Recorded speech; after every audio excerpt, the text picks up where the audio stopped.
Semangat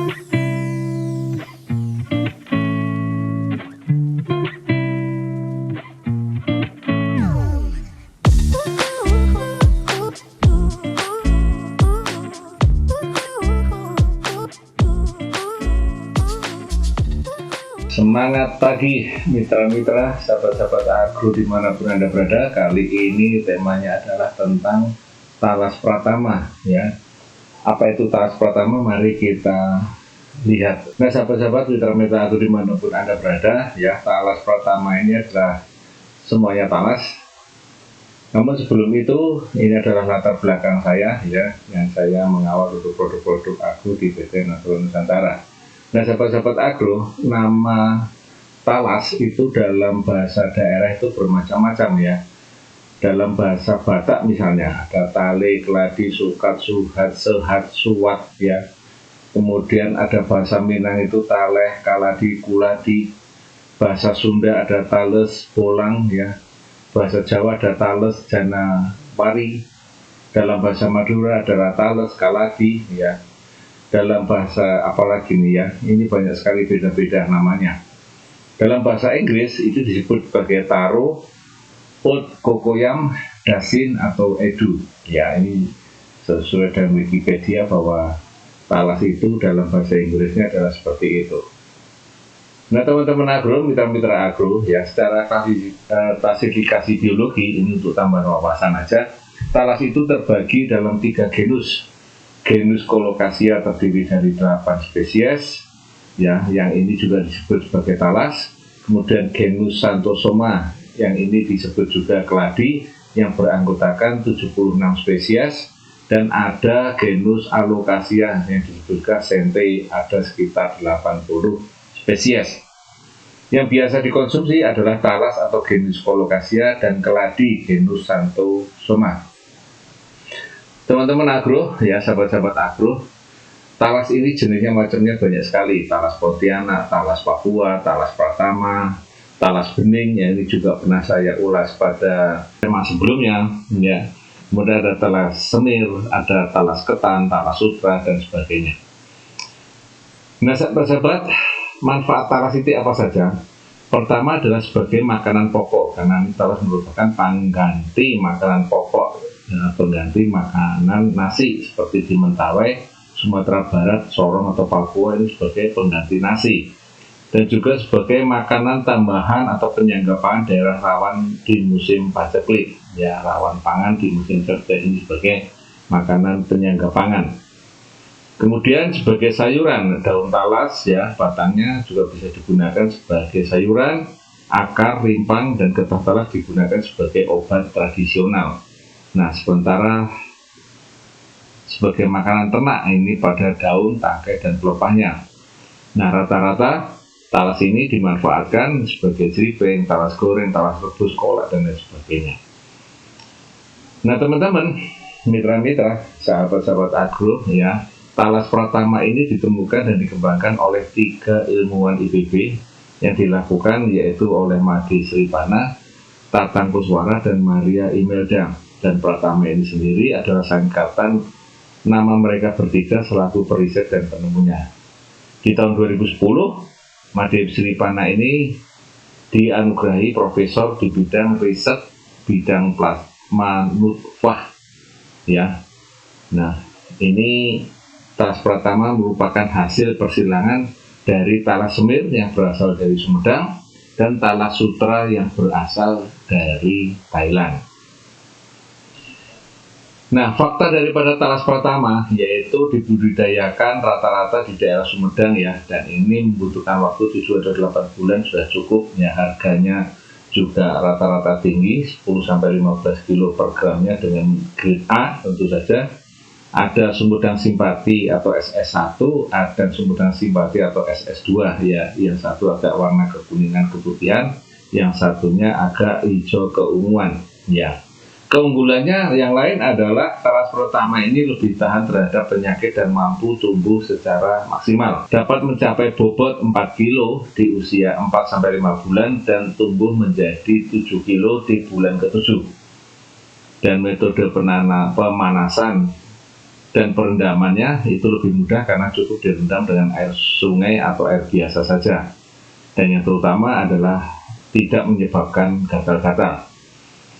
Kemudian 150 gram talas pratama matang ini ada 170 kalori, 6 gram serat, 4 gram protein, kalium, kalsium, fosfor, vitamin C, vitamin B, dan antioksidan. Dan berbagai produk olahan daripada talas pratama ini ada keripik, brownie, susu, puding, bolu, muffin, dan seterusnya. Ya. Nah, ini merupakan umbi dari Indonesia dan dikembangkan tadi saya sampaikan 3 ilmuwan Indonesia. Dan talas pratama ini adalah talas unggulan ya, di mana usia 4 bulan sampai 5 bulan ini bobotnya mencapai 4 kilo. Dan kemudian di umur 7 bulan itu bobotnya bisa mencapai lebih dari 7 kilo sampai 7,6 kilo, sementara talas yang lainnya baru sekitar 3 kilo. Ya, jadi banyak jenis talas di Indonesia dan banyak juga nutrisi serta manfaatnya dari kita memakan talas ini. Nah, sahabat-sahabat agro, mitra-mitra agro, kesesuaian lahan yang dipinta pada talas pratama ini adalah ketinggian 0 sampai 1.200 meter di atas permukaan air laut.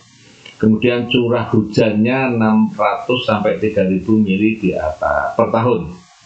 Kemudian tanah yang dikehendaki sepertinya adalah tanah latosol yang terbentuk dari pelapukan dengan intensitas hujan tinggi, dan ini ditemukan di wilayah dengan iklim hujan hutan tropis atau mirip dengan tanah potsolik ya, tetapi memiliki kandungan besi dan aluminium yang tinggi dan berwarna kemerahan. Sementara pH yang diharapkan adalah 4,5 sampai 6. Ini adalah Pratama 1 atau SS1 yang warnanya lebih putih dan 7 sampai 4 bulan panen. Kemudian ini Pratama 2 atau SS2 yang lebih hijau, disebut juga Pratama Berlian ya, 6 bulan panen.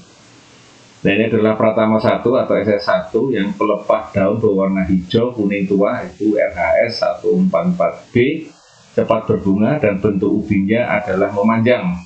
Tekstur dagingnya umbi lebih lunak atau kurang padat dan pulen, serta serat daging umbinya lebih banyak hingga cocok diolah sebagai keripik karena lebih renyah. Sementara Pratama 2 atau SS2 atau juga RHS N77C ini pelepah daunnya berwarna ungu merah keabu-abuan.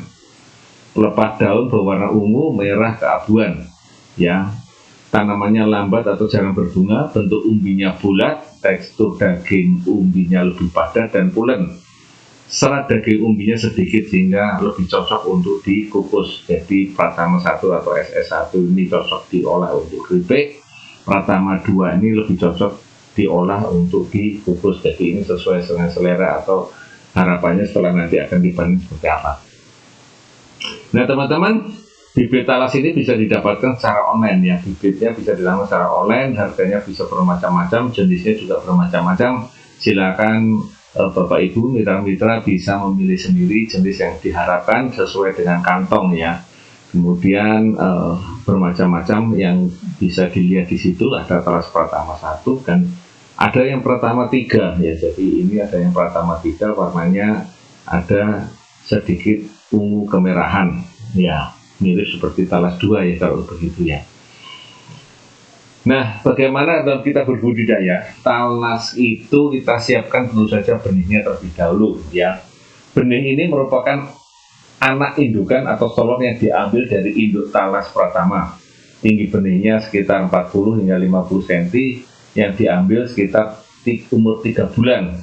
Yaitu biasanya diambil ketika anakannya dari indukan ini yang sudah umur sekitar 5-6 bulan dan anakannya yang terakhir ya. Jadi anakannya sendiri sudah umur 3 bulan, sudah bisa disapih kalau begitu ya. Dan kemudian dibiarkan dulu sekitar 1 minggu sampai akarnya keluar baru bisa kita tanam. Nah, kemudian daun benihnya talas tadi dipotong, sisakan pucuk benihnya yang masih kuncupnya. Ini kurang lebih 1 hektar memerlukan sekitar 10.000 bibit. Nah, seperti pada gambar ya, itu anakan akarnya disimpan selama 1 minggu supaya tumbuh akar barunya terlebih dahulu baru bisa kita tanam. Ini adalah persiapan untuk benihnya ya teman-teman semua. Nah, kemudian untuk persiapan lahannya ini bisa juga dengan jarak tanam 70 x 70 atau 50 x 70 sesuai selera, Ada yang dibikin dengan bedengan, ada juga yang tidak dibikin dengan bedengan. Tapi bagus dibikin bedengan karena tanahnya dibuat bedengan ini rata-rata umbinya bisa menjadi lebih besar, bisa menjadi lebih membuat bonggolnya itu menjadi lebih besar ya, lebih gede. Dan ini dibuat rata-rata dalam 2 baris bedengan yang lebarnya 1,2 meter. Jadi bedengan kita buat 1,2 meter dengan jarak tanam kurang lebih sekitar 70 cm, memanjang sesuai dengan jarak ataupun lebar lahan. Nah, untuk komposisi pupuknya, yaitu pupuk makro atau pupuk kimianya dalam 1 hektar, alangkah baiknya pada saat pengolahan lahan dan pembuatan bedengan perlu kita campurkan terlebih dahulu yang namanya dolomit atau kapur pertanian, yaitu kurang lebih sekitar 300 kilo atau 3 kintal per hektarnya itu minimal. Dan kalau kita mau menggunakan dengan pupuk kandang yang sudah jadi atau yang sudah difermentasi, kurang lebih sekitar 3 kintal sampai 500 kintal ya. Ini tambahan saja ya, bila mana memerlukan ataupun ada ya, kalaupun tidak ada tidak apa-apa ya. Kemudian untuk tambahan saja tadi pupuk kandang. Untuk pupuk makronya ada urea, TSP, KCL. Ya, ini diberikan 1 bulan ya, 1 bulan setelah tanam. Ya, ini kita berikan urea dan 50 sampai 100 kilo, kemudian TSP-nya 30 sampai 50 kilo, KCL-nya 50 kilo. Nah, ini diberikan di bulan pertama, bulan kedua, dan bulan pertama, bulan ketiga, dan bulan kelima. Ya, dosisnya kurang lebih sama. Sementara kalau kita memberikan dengan jenis NPK adalah 10 gram per tanaman bulan pertama, kedua, dan 3 bulan berikutnya, dan 5 bulan berikutnya, atau 5 bulan setelah tanam. Kemudian pupuk makro, kemudian teknologi pupuk nasanya seperti apa ya? Pada waktu kita perendaman kita berikan 1 sendok super nasa dalam 10 liter air. Jadi kita aduk dulu super nasa dalam 10 liter air, kemudian kita masukkan bibitnya, kita rendam kurang lebih sekitar 20 hingga 30 menit. Andai kata kita kepengen masukkan ke dalam jumlah tong yang besar, misalnya dengan 200 liter, hingga kita tinggal kalikan berapa sendok dengan perbandingan 1 sendok dalam 10 liter air. Jadi kalau 200 liter air, maka kurang lebih sekitar 20 sendok misalnya pakai drum karena jumlahnya bibit agak banyak, dan seterusnya. Ya, kemudian di awal tanam kita bisa gunakan dengan super nasa ya, atau dengan menggunakan dengan 5 sak granul ya. Ini bisa ditaburkan bersamaan dengan pupuk makro atau pupuk kimianya ya. Kemudian ditambahkan 8 sampai 10 kotak per hektar glio. Ini tanaman talas pratama ini ya teman-teman semua memang rawan terhadap jamur. Jadi tambahkanlah glio 8 sampai 10 kotak per hektar bersamaan dengan super nasa dan pupuk makronya. Dan kemudian kita lakukan penyemprotan ya. Ini bisa kita lakukan penyemprotan mulai dari awal setelah berdaun ya, kurang lebih sekitar 1 minggu gitu, kita ada daunnya, baru kemudian kita semprot dengan komposisi 3-1 atau 4 tutup campuran 10 hari sekali. Nah, kemudian 1 bulan setelahnya ya itu tetap kita gunakan dengan pemberian glio ya. Ini kondisional, kita melihat apakah ada jamur yang ada di situ atau mungkin ada gejala-gejala kena jamur. Nah, ini bisa diberikan glio ya, diberikan dengan glio. Nah, kemudian penyemprotan nasanya tetap ya sekitar seminggu 7 sampai 10 hari sekali kita tutup, kita semprot. 3 bulan berikutnya bisa juga kita tambahkan dengan 6 kilo super nasa ditambah dengan 5 sak granul ya, bisa dicampurkan dengan pupuk makronya. Ya, ini jadi bulan awal tanam, kemudian kita tambahkan 3 bulan berikutnya, dan setelah itu kita tidak melakukan pemupukan di bawah, tetapi kita juga masih bisa kita lakukan dengan penyemprotan sampai di 5 bulan setelah tanam. Nah, sahabat-sahabat, mitra-mitra, tentu saja yang paling agak ribet di sini mungkin barangkali perawatannya ya, karena perawatannya sebenarnya mudah-mudah ya. Yang pertama adalah yang paling sering gangguan uret di sekitar usia 3 sampai 5 bulan setelah tanam. Ini uret sangat luar biasa, sehingga kita perlu jaga-jaga dengan membuat ataupun menyiapkan ya anti uretnya ya, anti uret yang bisa kita beli di toko pertanian ya. Kita tinggal sebarkan apa saja yang di situ, kita sebarkan di bulan sebelum usia 3 bulan dan sebelum usia 5 bulan setelah tanam. Kemudian di saat kemarau ini diperlukan kurang lebih penyiraman 1 minggu sekali, karena kebutuhan air pada tanaman talas pratama ini kurang lebih 1 sampai 2 liter per tanaman. dan ini kita siramkan langsung ke akarnya. Perawatannya berikutnya yang juga penting adalah pemisahkan anakan dari unjukan di usia 2 bulan dan usia 5 bulan. Nah ini pemisahan anakan di usia 3 bulan atau 2 bulan ini bisa kita lakukan pemisahan, tetapi ini kurang bagus untuk menjadi bibit. Sementara pemisahan di usia 5 bulan, nah ini sudah bisa dijadikan untuk bibit di bulan yang berikutnya. Jadi kita potong dengan babu yang sudah dibentuk seperti V seperti itu, dan ini kita pisahkan tanaman anakannya dengan induknya. Dan jangan lupa kita juga selalu harus melakukan penyiangan rumput ya, agar tidak saling berkompetisi untuk mendapatkan pupuknya atau mendapatkan sinar matahari atau mendapatkan airnya. Maka yang namanya rumput harus selalu disiangi ya. Kemudian guludan selalu diberikan ya, selalu diperhatikan agar terjaga ya, supaya juga nanti pembentukan bagian bawahnya itu, bagian umbinya itu nanti akan menjadi lebih bagus ya, menjadi lebih optimal dengan membun sekitar 10 hingga 15 cm sekitar tanaman. Nah sahabat-sahabat agro, ya mitra-mitra agro, ya ini talas pratama sekian ini beratnya bisa lebih sudah dari 5 kilo. Jadi ini rata-rata talas pratama akan dipanen di usia 7 bulan. Dengan ciri-ciri fisik daunnya yang segar, yang sudah layu dan mengecil. Dan kemudian tersisa tinggal 2-3 daun saja pada satu tanaman. Jadi nanti daunnya layu ya, mengecil, dan tinggal tersisa 2-3 tanaman ya. Nah sahabat-sahabat agro, mitra-mitra agro, demikian tadi cerita saya tentang talas pratama. Mudah-mudahan bisa memberikan manfaat, juga bisa memberikan inspirasi buat teman-teman semua, dan ini bisa dibagikan ke mitra-mitra yang lain. Dan barangkali ada komentar ataupun ada permintaan pembuatan video, ya silakan isi di kolom komentar ya. Terima kasih telah melihat dan mendengarkan video ini, mudah-mudahan bermanfaat ya. Terima kasih sekali lagi ya. Kita ketemu di lain waktu dan di lain tema. Semangat pagi.